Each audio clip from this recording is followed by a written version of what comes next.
the meeting today. So with that, I guess it's a little after 1 o'clock, and I'll call the July 17th Funding and Programming meeting to order.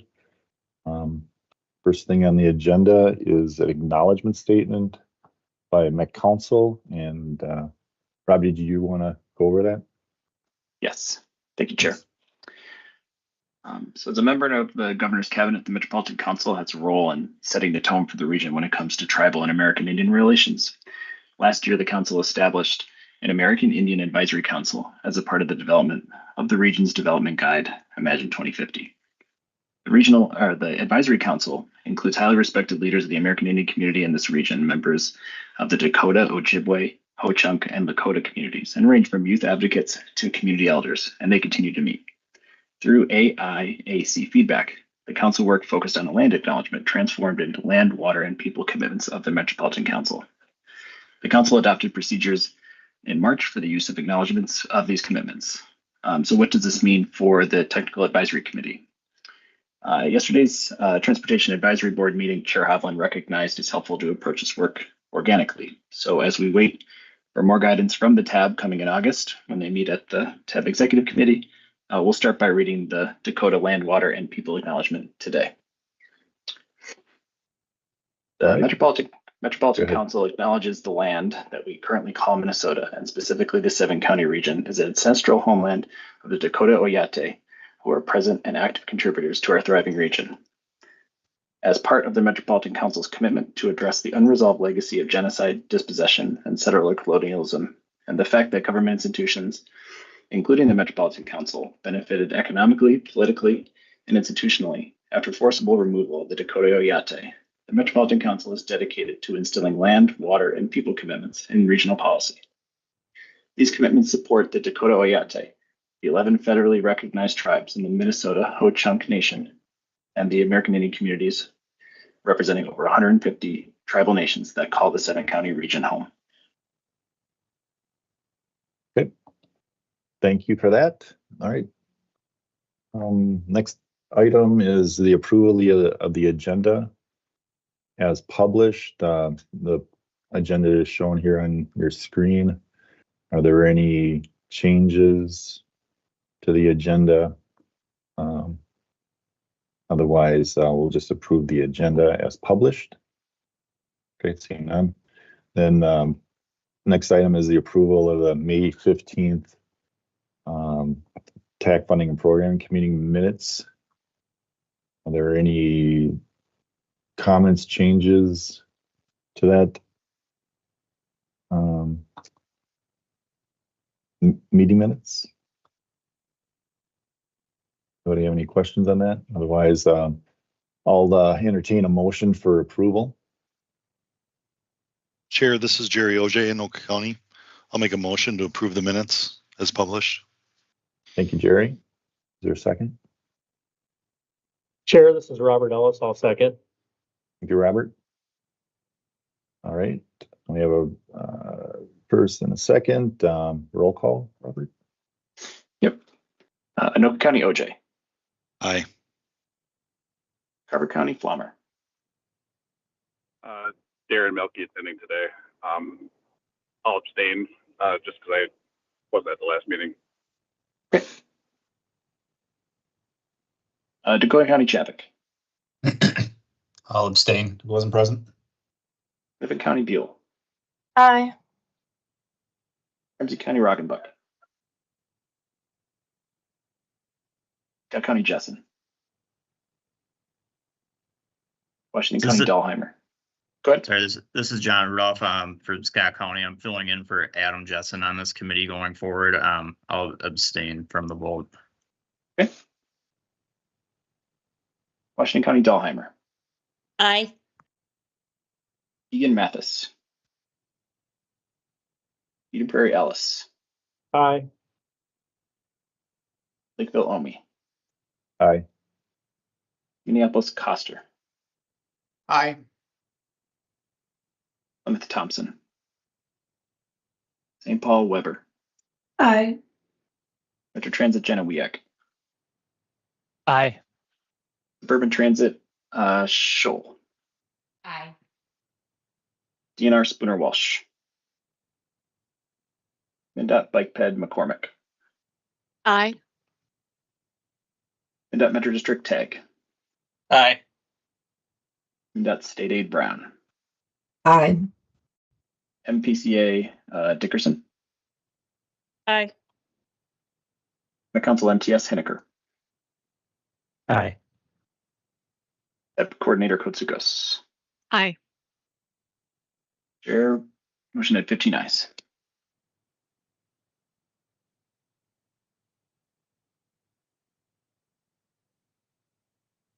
Right. Thank you.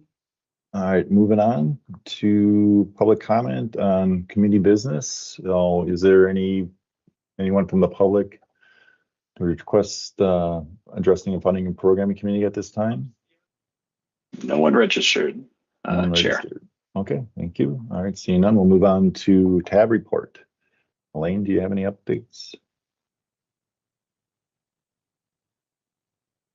Yes, I do. Thank you, Chair. TAB met yesterday afternoon. For the Chair's report, Hovland provided background information on the Dakota Land, Water, and People Acknowledgement, and that is now posted on our upcoming agendas for TAB. Deb Barber also introduced Allison Waka, the Council's tribal liaison.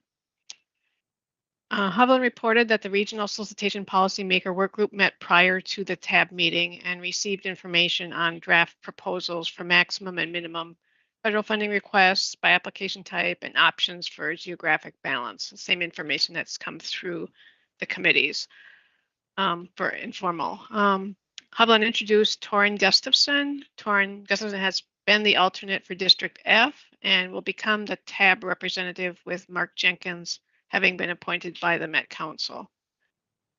For the MnDOT report, Connie Siebjim reported that statewide there have been 177 fatalities and metro-wide there have been 74 fatalities. Of those, 14 are pedestrian and 9 motorcyclists. The Minnesota Highway Freight Program solicitation is open until September 3rd. There is $51.2 million available for half each year of in 2029 and 2030. There will be an interactive webinar on July 23rd at 1 p.m. There is a Teams link on the Minnesota Highway Freight Program website to join the meeting. For MPCA, Frank Hollish reported that the update of the Climate Action Framework. Another opportunity for stakeholder input will be in September with completion of the plan at the end of 2025.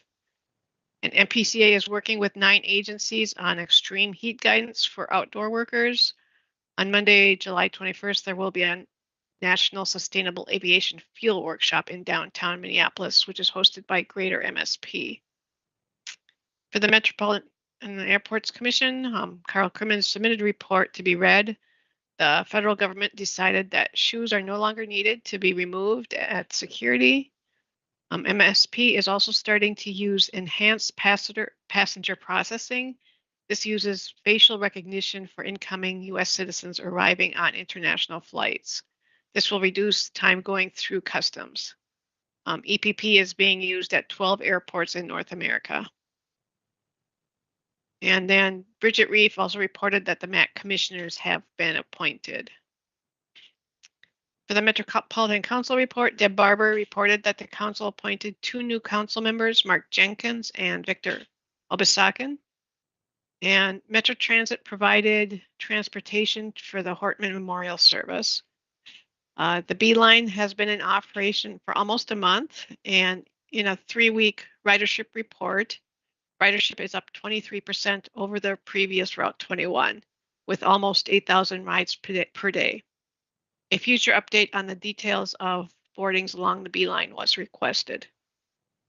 For the Suburban Transit Association, Gary Hansen reported that Maple Grove Transit is offering MyRide microtransit service for youth who are not licensed to drive. And then Southwest Transit has fixed route rider surveys for reasons that riders are coming back to indicate their primary reasons, and that those reasons have been costs of driving and parking. Only 15% cited changed work schedules. And in Southwest, we'll test automated passenger counts on buses using AI in place of manual counting. and installation and validation are anticipated to be completed by the state fair time.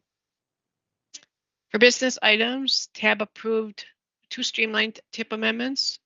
One was MnDOT's request for I-494 signage replacement, and the other 2 signal replacement cost increases for MnDOT projects.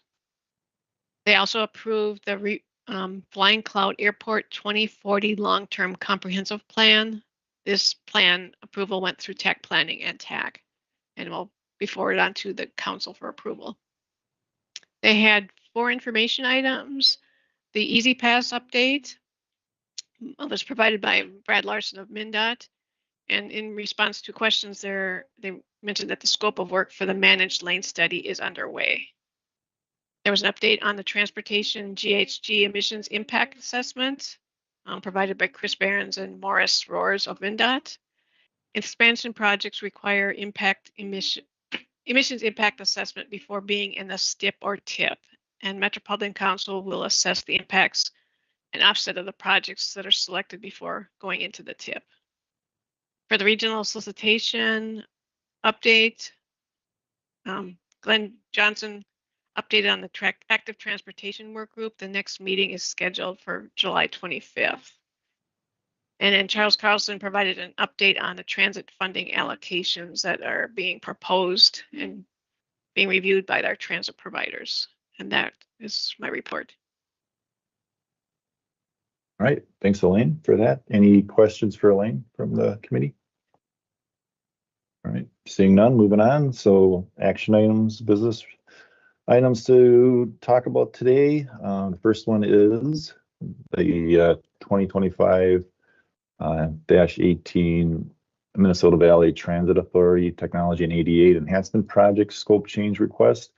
As the committee may recall, this item was discussed at the May 15th funding programming meeting, but was brought back to this committee again as requested by TAC.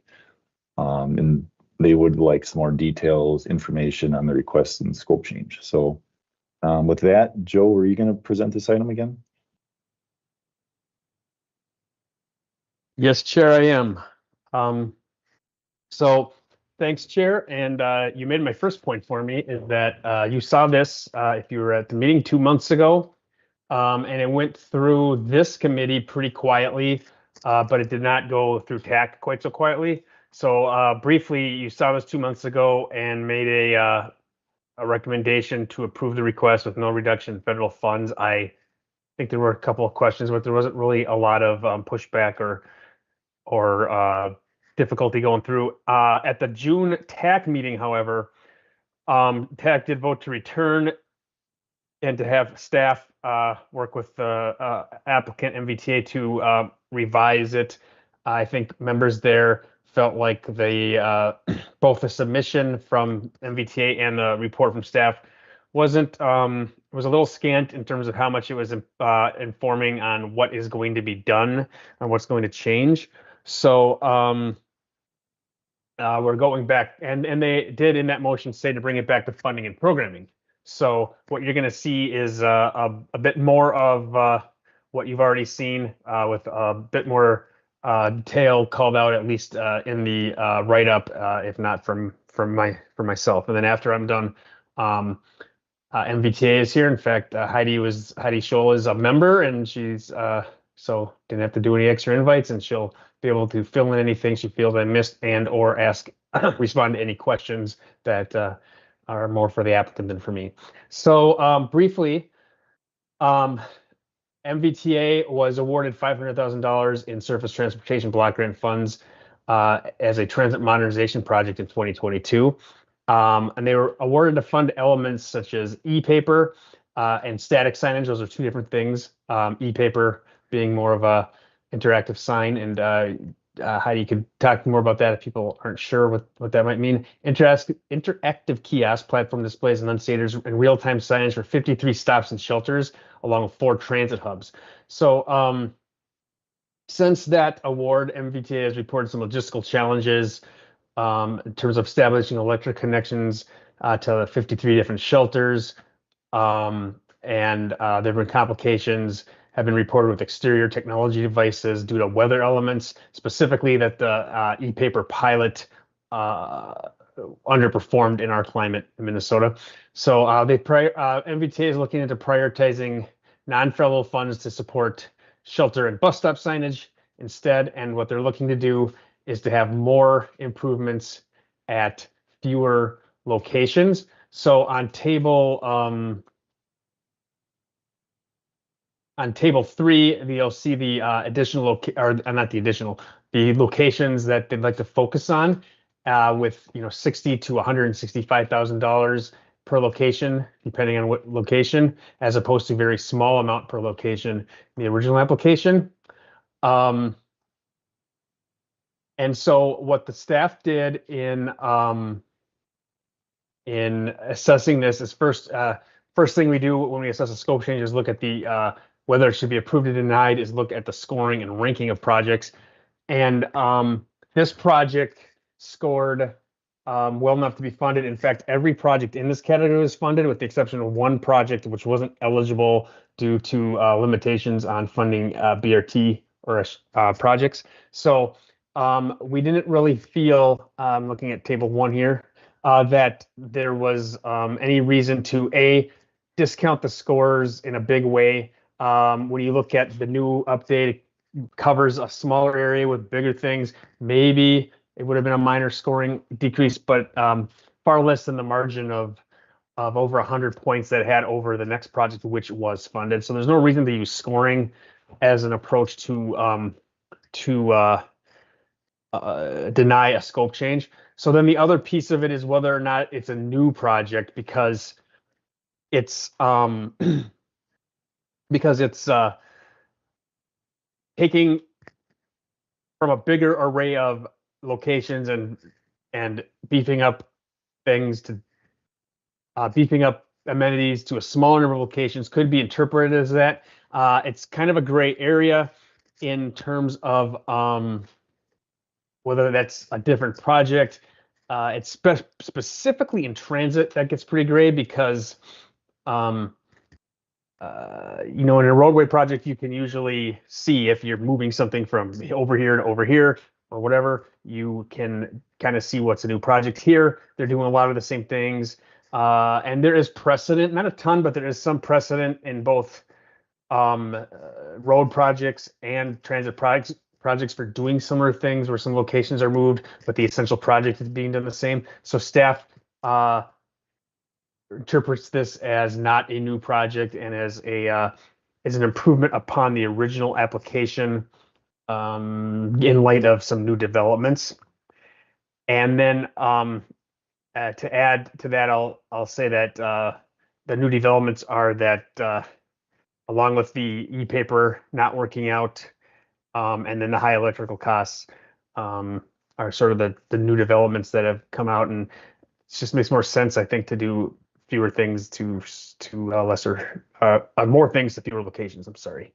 And so then, if you look at the tables, MVTA shared their budget with us a little bit more than they did in the first edition. You can see at about at the e-paper, people were asking, particularly at TAC, about the e-paper costs, and that would be about $6,000 per stop. That's $120,000 or so. And this is going into other things that you'll see happening at these locations, shown in table 3. And so the request was to retain full funding. You could interpret that with the e-paper gone, that you would take some funding away. Staff didn't feel that was necessary, because these are the kind of things similar to some highway elements that come in and then things happen that change some of the elements. But essentially what is happening overall is that there's technology and ADA enhancements going on in MVTA's coverage area, and that alone is not changing, even though some of the details are changing. So that's why staff initially and still recommends approval of the scope change without federal funding. With that, I and Heidi would be here for questions. And Heidi, I know there's one piece of your letter that you of your proposal that you want to tweak for the TAC. if you could walk us through that, I'd appreciate it because I don't quite recall. Thank you, Joe, Chair, members. The one modification I want to make is the Marshall Road Transit Station. We are funding technology ADA enhancements there. It's just coming from another pot of money due to timing of the project and some construction they have out there. We just wanted it to align better and have some flexibility with non-federal funds. So I wanted to make that modification on that page. And barring objection, I'll do that as we move it ahead to TAC. Okay. I'll show this. I'll show that current language and revised language on the screen, so we can know what would be updated for transmission to TAC, if that's all right, Chair. Yeah, please do.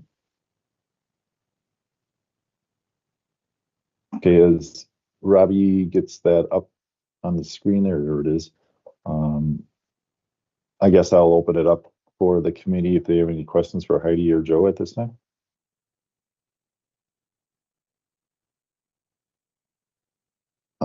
Heidi, I just have a real quick question. Because people are raising their hands right now. I'll start it off. For the ADA enhancements, is it pretty much apples to apples what you're doing with ADA enhancements from the original application to the proposed revisions, or is there some modifications? Chair, members, good question. So the ADA enhancements are part of the technology enhancements, and it's in most cases it's an announcer that is going to be at facilities, and so it's an announcement machine for that covers that ADA piece. Did that answer your question? It did. I mean, is it covering the same audience or same locations, I guess, is the question too? So there is a location change, and if I could ask you to scroll down towards the bottom, there's a map that identifies the original scope. So the original locations are the red circles, and we mapped it this way and did not prefer to map 53 bus stops or bus shelters, just because you can imagine it would be quite a mess. So we actually just did our 11 MBTA facilities. And so then we came in with the new scope and do the green triangles to show where the exact technology ADA enhancements we'll be doing with the scope change.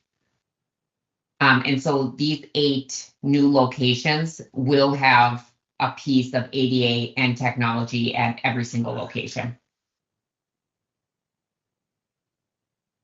Okay, thank you for that. All right, I think who's got Madeline, do you have your hand raised? Go ahead.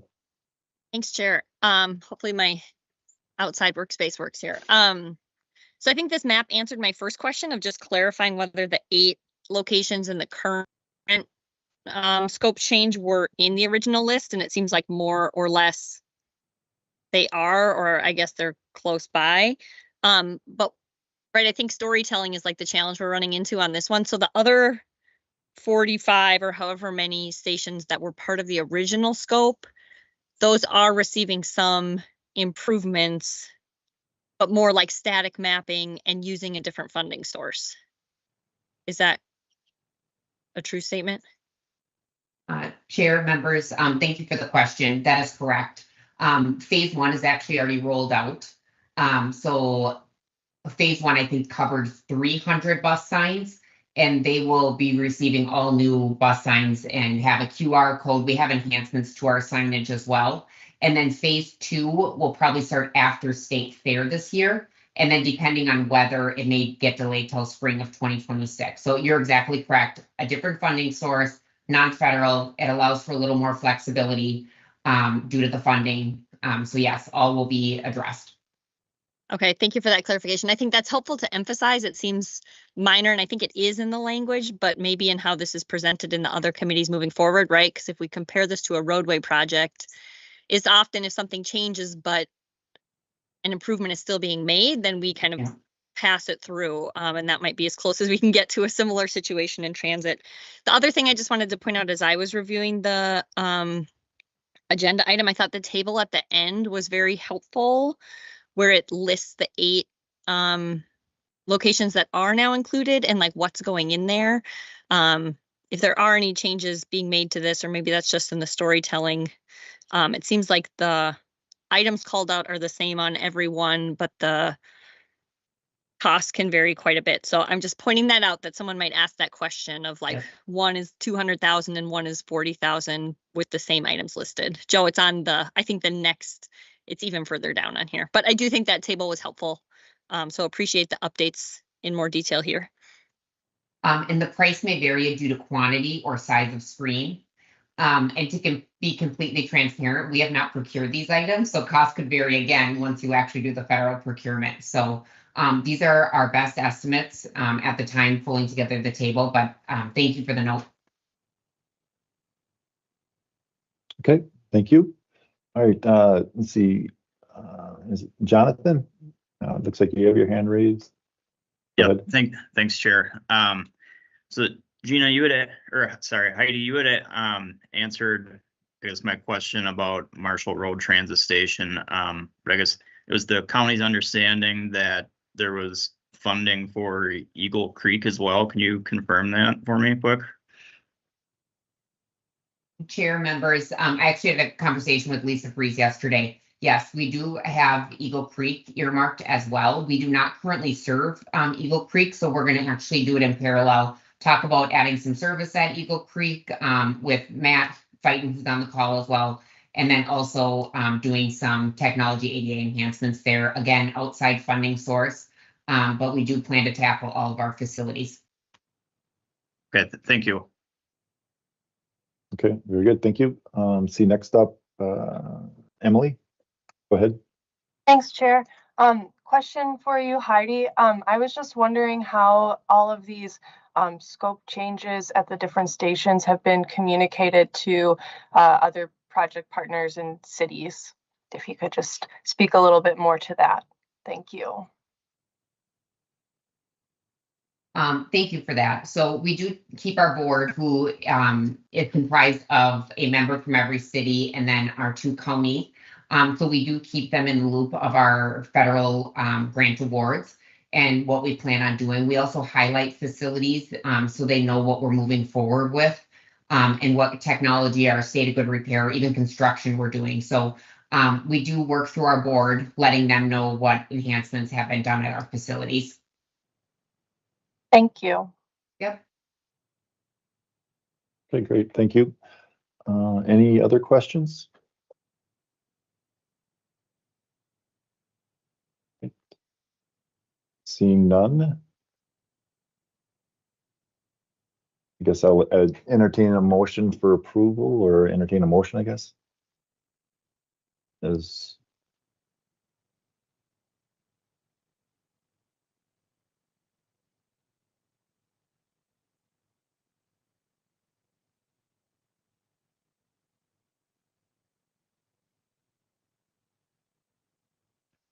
Elaine Kutsukos will move approval.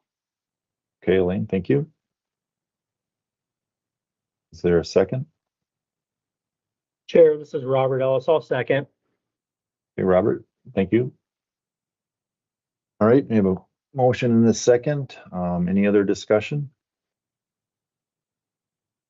Seeing none, roll call, please. Chair. Metropolitan County. Aye. Barbeau County. Aye. Dakota County. Aye. Hennepin County. Aye. Ramsey County. Scott County. Aye. Washington County. Dahlheimer. Aye. Egan Mathis. Eden Prairie Ellis. Aye. Lakeville Omi. Aye. Minneapolis Coster.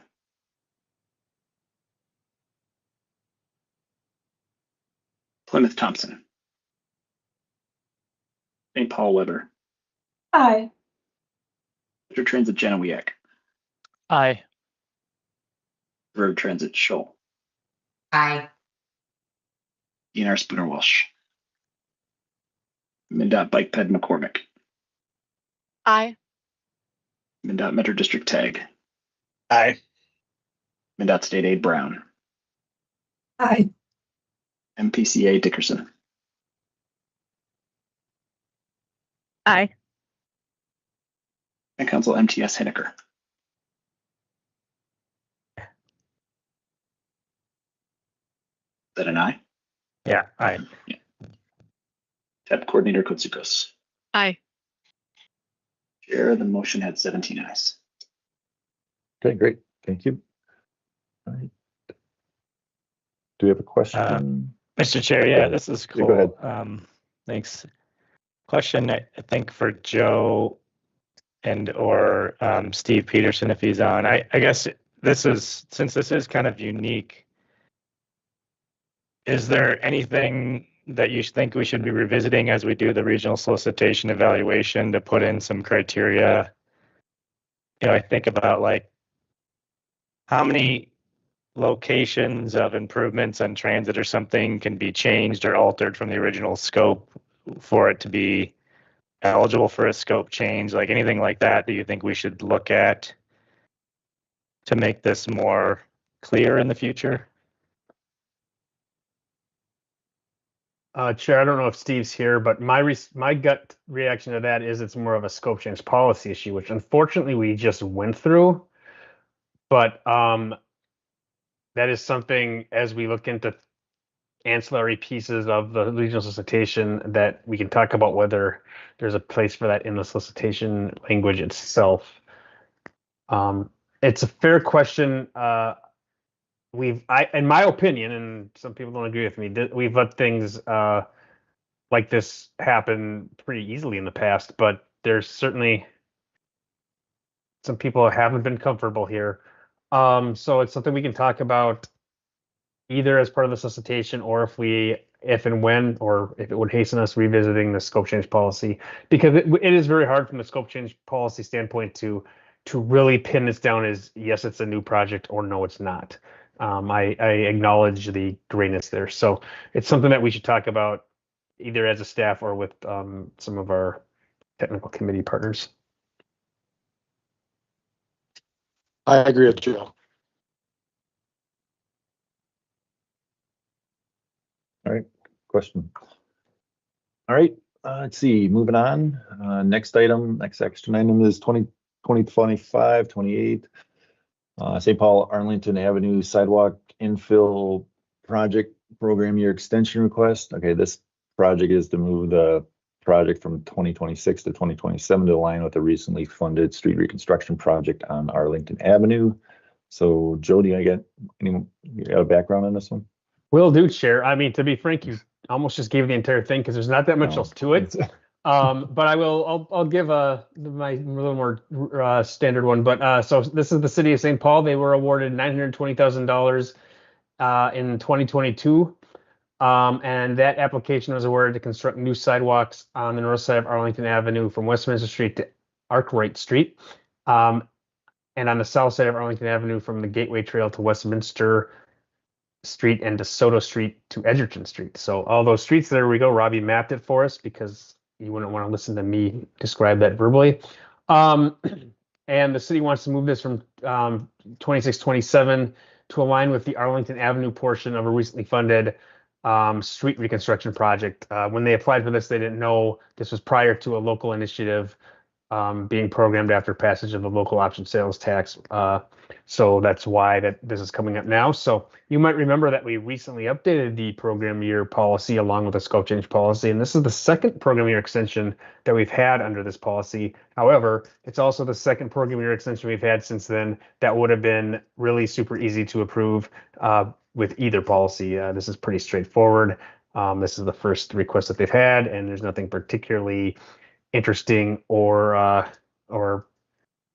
interpretable here that we would have even worried too much about it prior to the update. So in other words, staff recommends approval. And with that, I would stand for questions. All right, thanks, Joe. Is there any questions from the committee?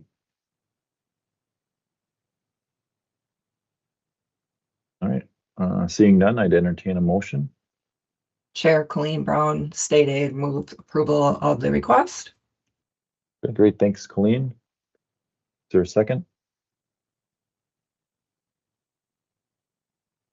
Second for Dahlheimer. OJ. Go ahead. Oh, Give go it to ahead, Manny. OJ. Give it to Manny. Manny? Dahlheimer will There you go. second. All right, thank you. All right, we got a motion and a second. Any other discussion on this item? All right, seeing none, roll call, please. Thank you, Chair. Anoka County, OJ. Aye. Carver County. Aye. Dakota County. Aye. Hennepin County, Buell. Aye. Ramsey County. Scott County. Aye. Washington County, Dahlheimer. Aye. Eden Prairie, Ellis. Aye. Lakeville, Omi. Aye. St. Paul, Weber. Aye. Metro Transit, Janawiak. Aye. Urban Transit, Shull. Aye. DNR, Spooner, Walsh. MnDOT Bike Ped, McCormick. Aye. MnDOT Metro District, Tag. Aye. MnDOT State Aid, Brown. Aye. MPCA, Dickerson. Aye. Met Council MTS, Henniker. Aye. Have Coordinator Kotsukos. Aye. Chair the motion at 17 ayes. Okay, great. Thanks, everyone. All right, that's it for the business section. So information items, any information items from staff? No, seeing none. Other businesses and other business? Don't think we have any other business either. So I think we're done. So I'll adjourn the meeting at 1:38. So thanks, everyone. Thank you. Have